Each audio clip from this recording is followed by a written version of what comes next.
Every single word of what follows is documented by court documents, newspaper articles, and research papers, all of which are readily available on the internet. In my previous video on narCONon, I explained how L. Ron Hubbard used his criminal guardian's office to create narCONon, which was accomplished in August of the year 1972. The same people who created narCONon for Hubbard were later sent to federal prison after being indicted for an astonishing number of crimes, the number and diversity of which astonished federal prosecutors.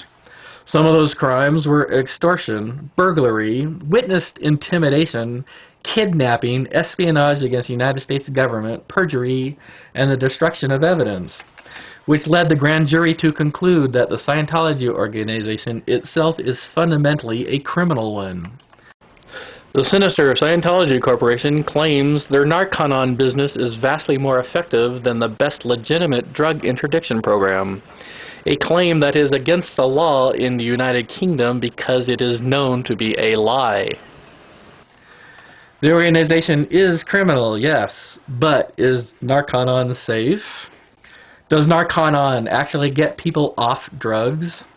The Oklahoma State Board of Mental Health surveyed the Scientology Corporation's narCONon business when the Scientology Corporation asked the state for medical certification to run their business.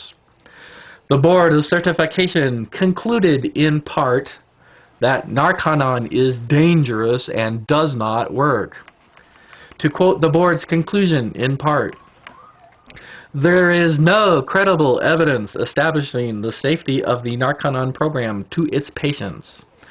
There is no credible evidence establishing the effectiveness of the narCONon program to its patients. The board concludes there is a substantial credible evidence, as found by the board, that the narCONon program is unsafe and ineffective.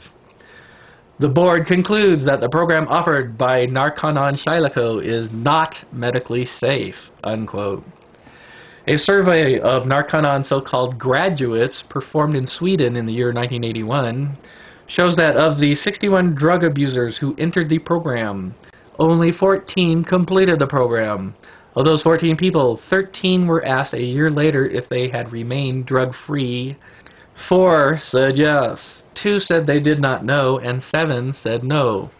The so-called success rate of narCONon, if one can be generous, can therefore be said to be about 6.6%, which is less than no drug interdiction at all, which is about 10%. Michigan Corrections Department psychologist John Hand called narCONon, quote, "so misleading as to be termed a con," unquote. Hand also said, quote, "they are phony, a front for the Church of Scientology. We found out in Michigan that most of the money that we were paying narCONon was laundered back into the Church of Scientology," unquote. The 1980 prison study concluded that prisoners subjected to the narCONon scam did worse than the prisoners not subjected to narCONon.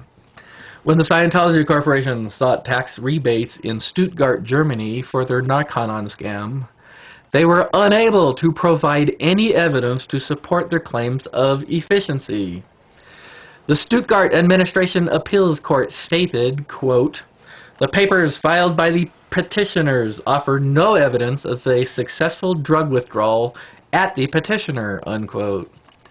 Writing about narCONon, Dr. James J. Kennedy of the National Council Against Health Fraud wrote, in part, "large doses of niacin are hepatotoxic and can cause serious liver damage. It may also trigger gout, raise blood sugar into diabetic range, cause itching, flushing, and a rash. Nausea and gastritis are also side effects of large doses of niacin. To subject people to these potential serious side effects on the pretense that they are being detoxified, cleared, or purified is quackery," unquote. Research Director at Central Michigan University, Dr. Doug Spathhealth, and Research Director at Wayne State University, Dr. Daniel Gaff, both concluded that narCONon is too dangerous to be studied using human subjects.